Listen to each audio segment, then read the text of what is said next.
não desista e Deus te abençoe. É a mensagem que vem daqueles que viveram, em especial, de 2000 para cá. Bem sabe para onde o país estava indo e onde ele estaria se houvesse uma continuidade de tudo aquilo. Eu sempre digo em ambientes como esse, que eu prefiro muito mais ouvir do que falar. Mas tem um vídeo de 2014, eu na Academia Militar das Agulhas Negras, dirigindo a palavra para uns 500 jovens que estavam se formando naquele dia. Não foi uma reunião programada, foi algo que aconteceu. E ali, parece que algo me tocou e eu falei o que ia acontecer nos próximos anos. Uma das coisas que eu falei, está no YouTube, é que poderia perder minha vida pelo caminho, mas tínhamos que mudar o destino do Brasil. E mudar como? Quem somos cada um de nós aqui presentes para falar, eu vou mudar o destino do Brasil? Se não tiver algo muito mais forte do que nós, de cima, dando esse sinal. Aconteceu, sobrevivi uma facada, agradeço a Deus pela minha vida, uma segunda vida, que alguns aqui já passaram por esse momento. Conseguimos uma eleição difícil, mas houve um clamor nacional, mesmo hospitalizado, aconteceu. Tive um grande apoio dos cristãos por todo o Brasil, porque eles sabiam o que estava acontecendo com a nossa pátria até aquele momento. Eu me lembro quando comecei a aparecer perante o Brasil, não foi em 91 quando eu assumi o meu primeiro mandato, foi em 2010, quando as questões voltadas para a família, ou melhor, contra a família, começaram a falar mais alto dentro do Congresso. E muitas vezes eu falei que a bancada evangélica, que são seres humanos, tem muitos aqui, podem também ter seus defeitos, somos humanos, mas o saldo da bancada evangélica, não só para as questões de interesse materiais de cada um de nós, mas em especial para as questões espirituais, não tem preço. Esses que estão aqui, alguns daquela época, que eram parlamentares, se abraçaram comigo.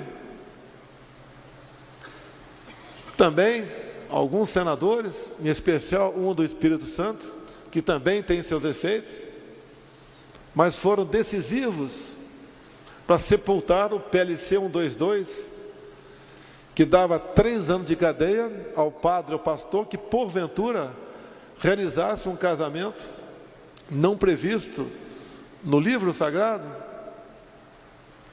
Também, naquele ano, foi o primeiro ano do decreto do presidente da época, o decreto 2009, que criou o PNDH3, Plano Nacional de Direitos Humanos, que de direitos humanos nada tinha ali, 180 capítulos. Um dos mais importantes para eles era a desconstrução da heteronormatividade. Começaram a crescer nessa questão, como está nesse decreto, a questão da ideologia de gênero. A covardia chegava a ponto tal de se escrever como sexualizar crianças a partir de 5 anos de idade, num ambiente onde elas são reféns, para o bem ou para o mal, de quem está à frente da sala de aula. Como enfrentar tudo isso? Tínhamos uma secretária de Direitos Humanos, que na sua página oficial, tinha lá um site chamado Humaniza Redes, onde estava claro nesse site que o pedófilo deve ser tratado e não encarcerado. Para onde caminhava o nosso Brasil? Que mal é esse que aos poucos vinha tomando conta de todos nós? Em cima disso, eu decidi no final de 2014 a dizer que algo tem que mudar no Brasil. Eu tinha uma reeleição de deputado federal tranquila, por que não dizer até mesmo para o Senado Federal, sair de um conforto, colegas parlamentares, porque o parlamentar sabe que tem muito mais conforto do que alguém que está no executivo, que não é fácil ser prefeito, governador, quem dirá presidente da República. Aconteceram as eleições, começamos a mudar o Brasil ao escolher ministros e ministras, como por exemplo uma que é nossa, a Damares, como ela mudou tudo isso, que nova dinâmica ela fez valer na sua comissão. Digo a vocês, a indicação da Damares, quando estava sendo discutida alguém para o ministério, foi da primeira-dama, a senhora Michele, e sugestão dela é ordem. Hoje, nas nossas casas, hoje, você pode lá atrás pensar que o ministério que menos valor tinha era esse. Eu considero hoje em dia o mais valoroso, porque se nós não pensarmos em família, em tradição, liberdade religiosa, fé, a gente não chega a lugar nenhum. A única diferença minha e de vocês aqui é que eu estou no nível um pouquinho mais alto, e vocês aí é que eu estou no nível um pouquinho mais baixo. Somos exatamente iguais. Somos filhos de Deus. Lá atrás, eu dizia que dos fracos, covardes e omissos, a história não se lembrará. Nós queremos ser lembrados, se não pela história, pelos nossos descendentes. Nós somos responsáveis pelos nossos filhos e por que de rumo. Mas o Brasil é um transatlântico. Você não tem como dar um cavalo de pau nele. Assumimos, montamos o ministério, não foi fácil 2019. As pressões por cargos, por bancos oficiais, por estatais, por ministérios, por secretarias, algumas até eram pessoas bem indicadas, mas em grande parte não. A intenção era voltar ao que sempre foi. Como eu já disse algumas vezes, né? Lá atrás, Salomão pediu sabedoria. Eu peço mais do que isso. Peço força para resistir e algo mais importante no meu entender, coragem para decidir. A minha caneta pode vir para o bem ou para o mal. E às vezes até bem intencionado, se não tiver muito bem pensado o que eu vou assinar, todos nós sofremos decisões difíceis, como ir para a Rússia, pressão quase do mundo todo, para que eu não fosse à Rússia em fevereiro, mas eu tinha que conversar com o presidente Putin.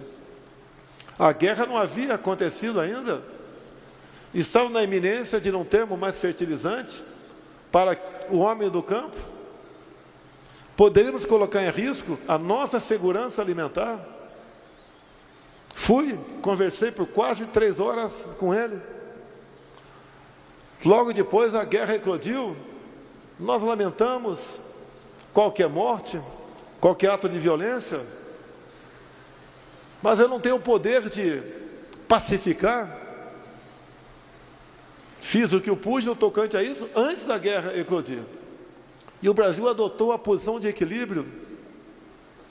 Na semana passada, 26 navios com fertilizantes, vindos da Rússia e Bielorrússia, aportaram no Brasil.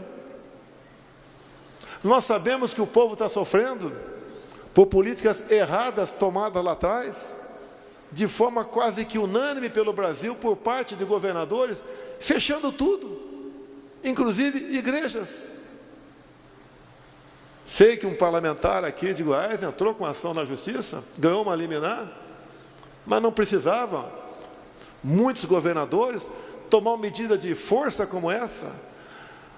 Um dos refúgios, ou um dos últimos locais que o homem vai, muitas vezes, quando está numa situação de desespero, é procurar ali um pastor, um padre, um líder religioso, para conversar com ele. Isso foi negado aqui no Brasil.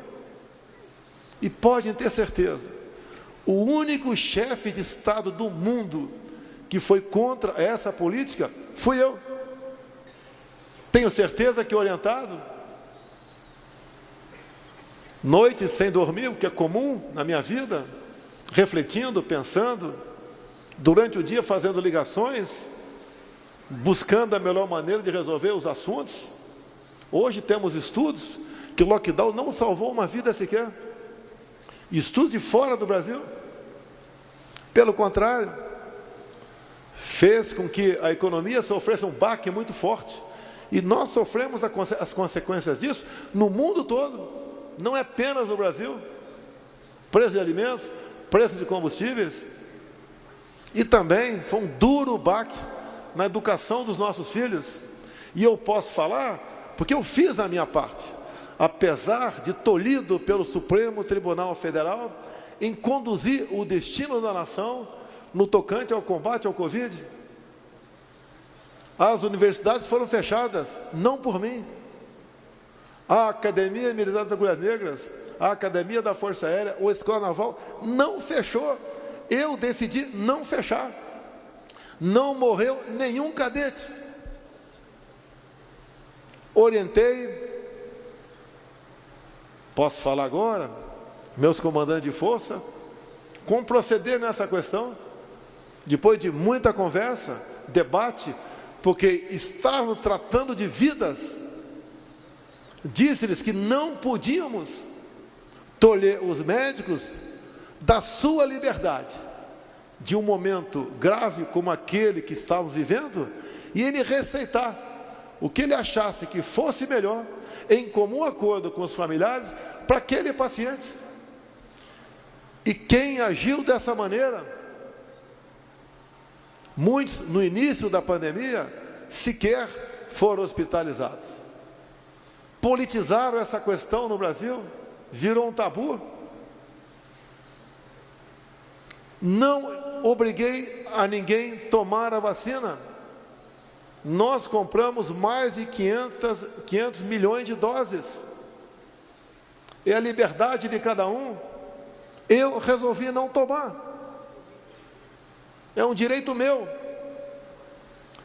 No encontro do G20 agora, final do ano passado, tínhamos a exigência do passaporte vacinal. Eu falei, eu não vou. Tiraram essa exigência. E eu fui. Como vou estar daqui a 2 semanas na cúpula.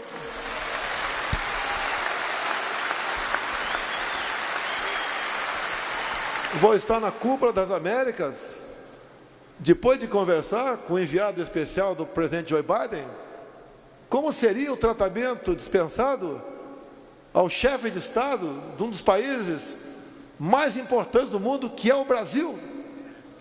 Não iria jamais lá para ser moldura de uma fotografia. Tem uma audiência bilateral de pelo menos 30 minutos com ele. Tive 3 horas com o Putin. A resposta foi sim.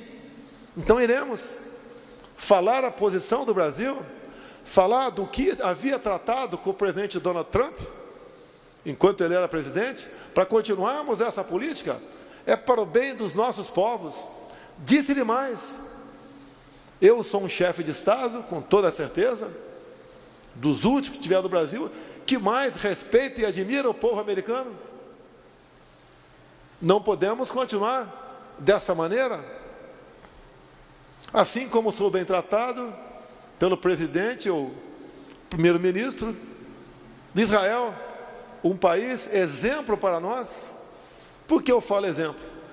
Eu sempre disse, olhe o que Israel não tem e veja o que ele é.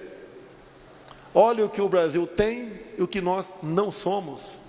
Onde está o erro? O que está falhando nessa engrenagem? É a nossa classe política. É a falta de conhecimento, muitas vezes, ao povo brasileiro, que tem uma passagem bíblica, por falta de conhecimento, meu povo pereceu.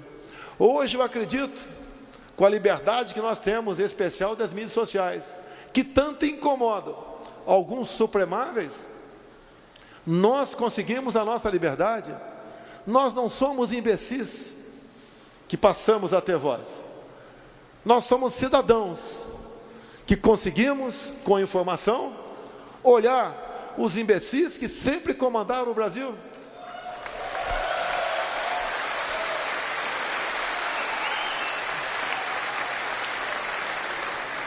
A liberdade não tem preço, ela vale mais que a própria vida. Não pude ver um cidadão ser condenado a 9 anos de cadeia, a começar no regime fechado, ter o mandato cassado, tornar-se inelegível e ser multado por ter se expressado, não interessa o que ele falou. Exerci o meu poder dentro das 4 linhas, até para dar exemplo ao Supremo Tribunal Federal, assinando a graça.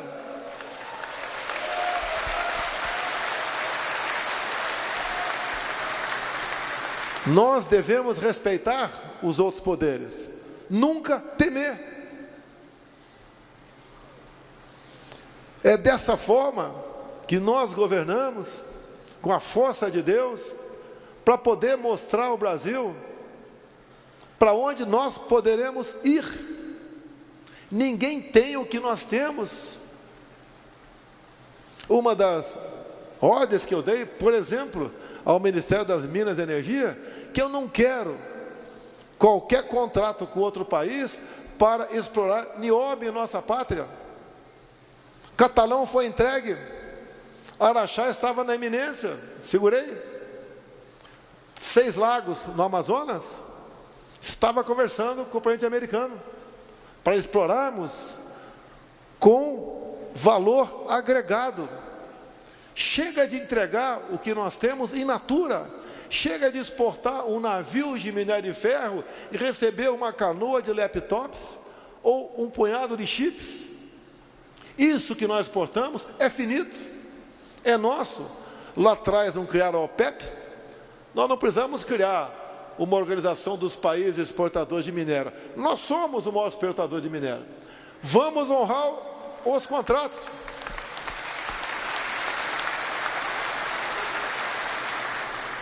Isso faz bem para todos nós.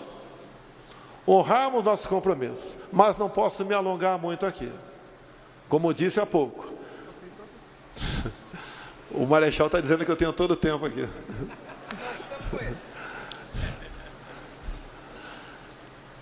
Nós somos um país de 8,5 milhões de quilômetros quadrados, que se formos escolher apenas Roraima, tinha alguns aqui que se apresentaram, vindo de lá, um país, um estado fantástico.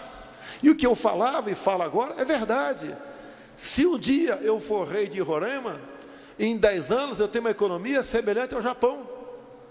Lá tem tudo. Não apenas minério de ferro, tem o Vale do Rio Cotingo, que pode ali dar energia para todo o Nordeste e para parte da região norte do nosso Brasil. Mas por que não é explorado? Reservas indígenas.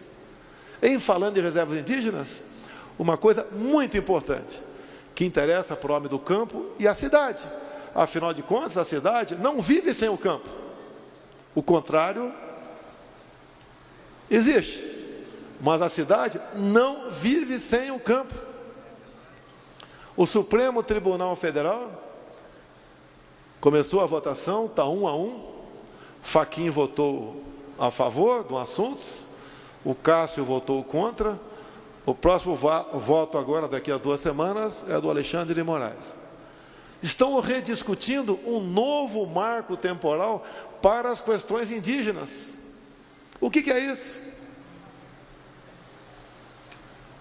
Pela Constituição de 88, quem ocupava terras, os índios até aquele momento, a terra é deles. Esse novo marco temporal diz que não. Quem porventura hoje ocupar o sítio de vocês, se um indígena ocupar o sítio de vocês, por livre e espontânea vontade, ou levado por alguém para lá, o seu sítio passou a ser terra indígena. E o que temos de concreto nisso? São centenas de pedidos de demarcação de terras indígenas, depois de 88, que estão na minha mesa. Eu poderia dar prosseguimento, determinando o Ministério da Justiça, senão uma portaria. E logo depois um decreto meu. Mas eu estou cumprindo a Constituição de 88. Olha a importância que eu vou falar para os senhores aqui. E a coisa mais importante, tirando obviamente a nossa fé, que eu vou falar nesse momento. E quem está falando, eu faço questão de dizer, não é o capitão nem o Jair, é o presidente da República, Jair Bolsonaro. Olhem só. Se o Supremo decidir pelo novo marco, isso significa que hoje nós já temos uma área do tamanho da região sudeste demarcada como terra indígena, 14% do território nacional. Se o Supremo decidir que, pelo novo marco temporal, essas centenas de pedidos para demarcar terras indígenas, legalmente, eu tenho que botar para frente. Isso significa nós demarcarmos para essas novas centenas de reservas indígenas o equivalente a uma região sul do Brasil.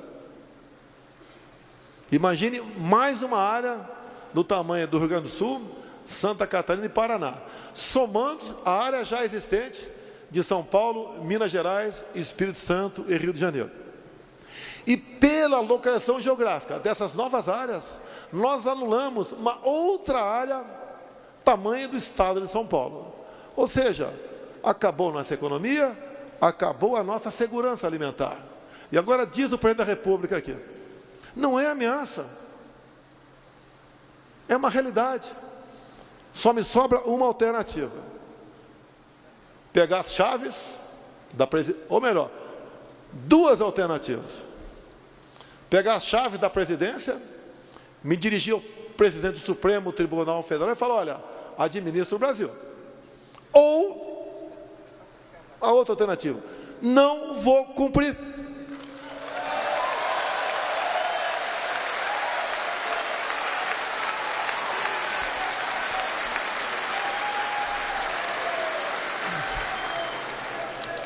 E por que eu falo isso? Depois do João 8,32. Depois por falta de conhecimento, meu povo pereceu. Vivo agora a terceira e última passagem, porque eu já estou com 67 anos. Mas talvez seja a última para todos nós. É aquela que diz... Se eu chegar mais perto dele um pouquinho. Aquela outra muito importante. Nada temeis, nem mesmo a morte, a não ser a morte eterna.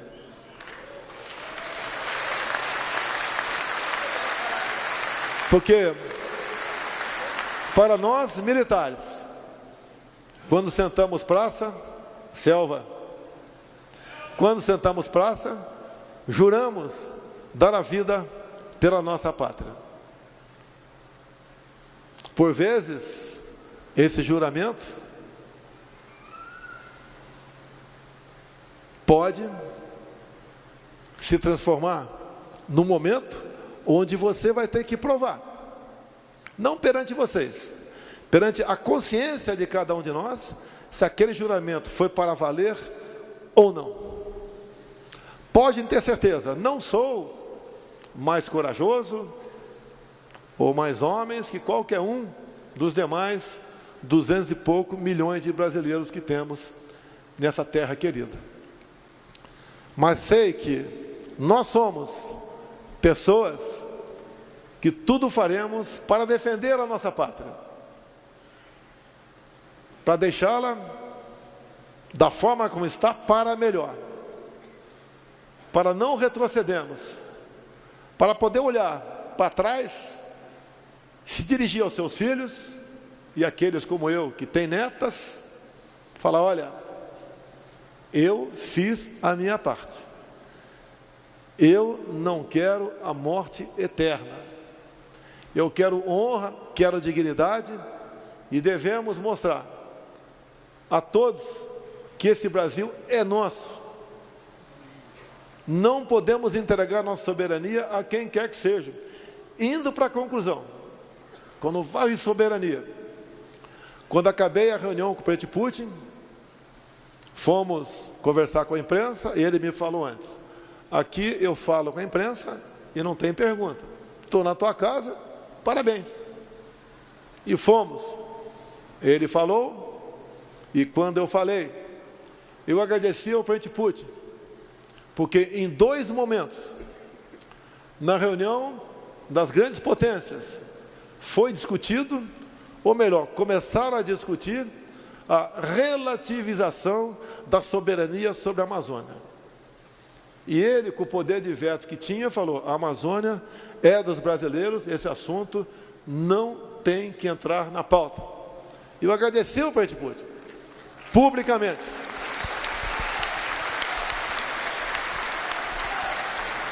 Porque uns outros que dizem estar do nosso lado, estes que estão de olho na nossa Amazônia, nós sabemos da importância dela, do que ela representa até para o mundo. Lá não tem girafas nem hipopótamos. O que eles querem é exatamente outra coisa. Quando nós voamos à Europa ou estados americanos, nós não notamos um só palmo de mata ciliar. Não são esses que têm que vir ditar regras para nós aqui no Brasil. Eles falam até em reflorestar certas áreas do Brasil, mas lá não existe projeto para plantar um pé de mandioca sequer. Eu sei que isso não é reflorestamento, mas dão palpite, interferem, mentem. E nós fizemos há poucos dias um encontro com Elon Musk, um homem que raramente sai do seu país, Estados Unidos, e raramente encontra com chefe de Estado. Veio se encontrar conosco, conversamos por quase 2 horas, ouvimos a proposta dele, que não é nenhuma proposta para oferir lucros do nosso país. O que ele quer no tocante à Amazônia, levar internet para todos, quer também disponibilizar sua rede de satélites, para que tire fotografias de verdade da região, para mostrar se lá pega fogo ou não. Nós sabemos que não pega, floresta úmida não pega fogo, mas o Brasil tem que deixar de ser atacado o tempo todo, interna e externamente, por pessoas que querem apenas, no momento, tirar o governo daqui, como se um outro que esteve à frente do executivo por 8 anos e mandou em mais 6, fosse realmente a solução para a nossa pátria. Concluo, quando se fala em governos pelo Brasil, eu peguei o Brasil com sérios problemas econômicos, éticos e morais. Ninguém enfrentou o que nós enfrentamos: a pandemia, uma seca, geada, Brumadinho lá atrás, e uma guerra lá fora, que reflete no mundo todo. Nós pegamos o Brasil numa situação bastante complicada. Agora, quando eu assumi também, a Petrobras tinha começado a pagar, no fim do governo Temer, uma dívida adquirida entre 2003 e 2015 de 900 bilhões de reais. Dívida que vinha de corrupção, de sondas encomendadas, pagas não recebidas, de refinarias começadas a ser construídas e abandonadas, de sucatas com o nome de refinaria compradas fora do Brasil. 900 bilhões de reais. Aqui tem nordestinos. A transposição do São Francisco sempre foi uma novela. Era para ter acabado em 2010, depois 2012, 2014, não acabou. Foi concluída em grande parte pelo nosso governo. Mas deixo claro, o gasto até o momento com a transposição foram 15 bilhões de reais. Se dividimos 900 por 15, só o endividamento da Petrobras, que foi loteada entre amigos, dariam para ser feitas 60 vezes a transposição do São Francisco.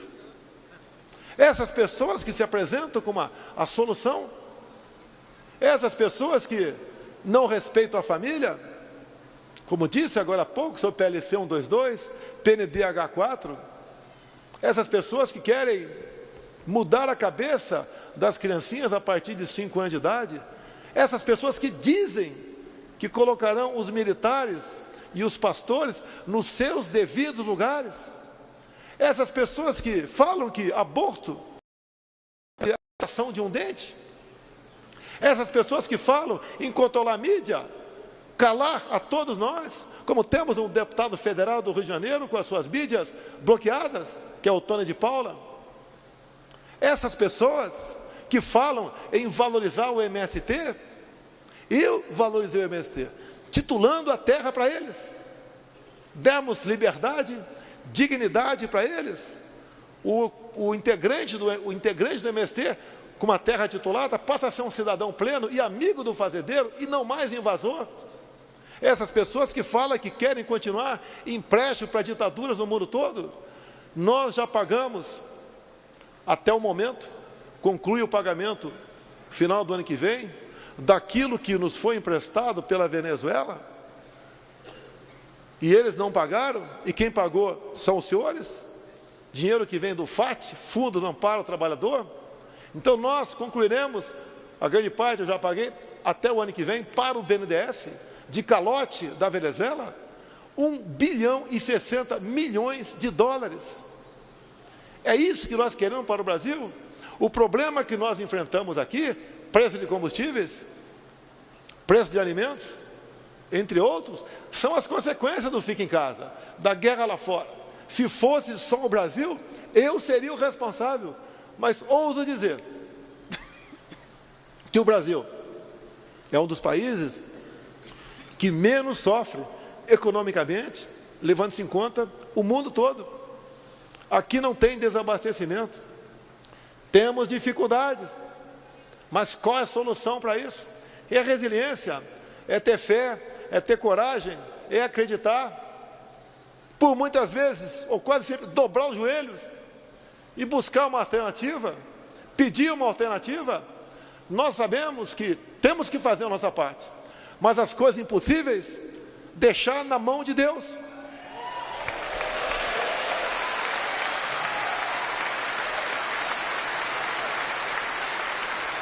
A todos os senhores e senhoras,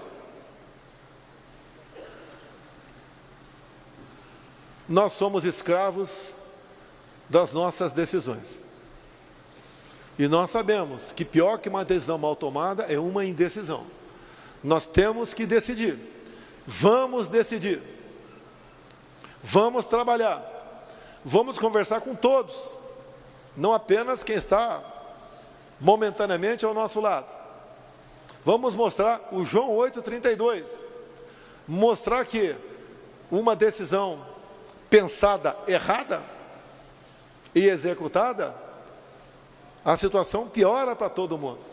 Olha o que está acontecendo na Argentina, o que está acontecendo no Chile, o que aconteceu na Venezuela. Nós estamos vendo o exemplo, estamos tendo exemplo à nossa frente. Se um vizinho compra um carro de uma marca que não dá certo, a gente não pode comprar o carro da mesma marca do vizinho. Nós estamos vendo o erro ali do lado. Temos que fazer as coisas com razão, com coragem, com determinação. Nada melhor que momentos como este, num local como este, onde eu sempre prefiro mais ouvir do que falar, Agradeço, Manuel Ferreira, por essa liberdade de me dar a palavra. Sei o quão caro é este momento, mas sei que, como não nos conhecemos apenas de agora, de há muito tempo, de conversa em aeroportos, no tempo que os voos atrasavam, nos conhecemos ao longo dos tempos, conhecemos dentro do parlamento, em especial com a bancada evangélica, na casa de uma centena, que são excepcionais, que são decisivos, de momentos críticos para a nossa nação, não apenas na questão econômica, mas na questão espiritual. Quantas coisas vocês barraram lá dentro, contra a família, a favor da garotada, das crianças, a favor da nossa educação, pela liberdade, pela fé, como temos alguns presentes aqui. Então, os senhores e as senhoras são importantes. E a política faz parte da nossa vida, do dia a dia. Não é, a política não entra aqui. Aqui entra, no meu entender, logicamente, se assim entendeu o nosso marechal aqui, a política sadia, verdadeira. Não, obviamente, no púlpito, mas em reuniões, em salas, e até um momento como esse, que eu agradeço a oportunidade de ter me dado a palavra para poder me dirigir a um público tão seleto como vocês, que tem ao teu lado, ou no meio de vocês, dezenas, centenas, milhares de pessoas que ouvem a palavra de vocês, mostrar para onde o Brasil pode ir, e podemos ter um caminho sem volta, se deixarmos à vontade as coisas acontecerem. Assim sendo, eu só agradeço a Deus pela missão, além, obviamente, da minha vida. Se não estivesse vivo, eu poderia ter a missão de estar à frente do Executivo Federal.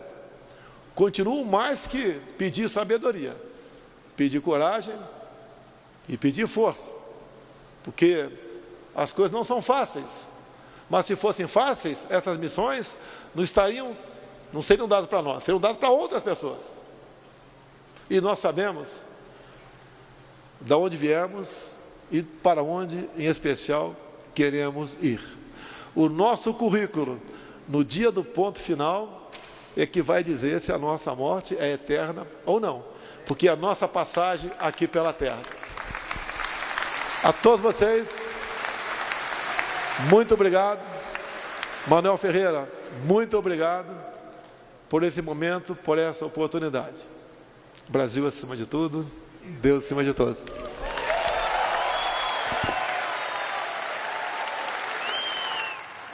Tá aí, você acompanhou ao vivo, direto de Goiânia, a participação do presidente Jair Bolsonaro na Convenção Nacional das Assembleias de Deus do Ministério de Madureira. Para essas e outras informações, acesse as nossas redes sociais. Uma ótima sexta-feira para você e até a próxima.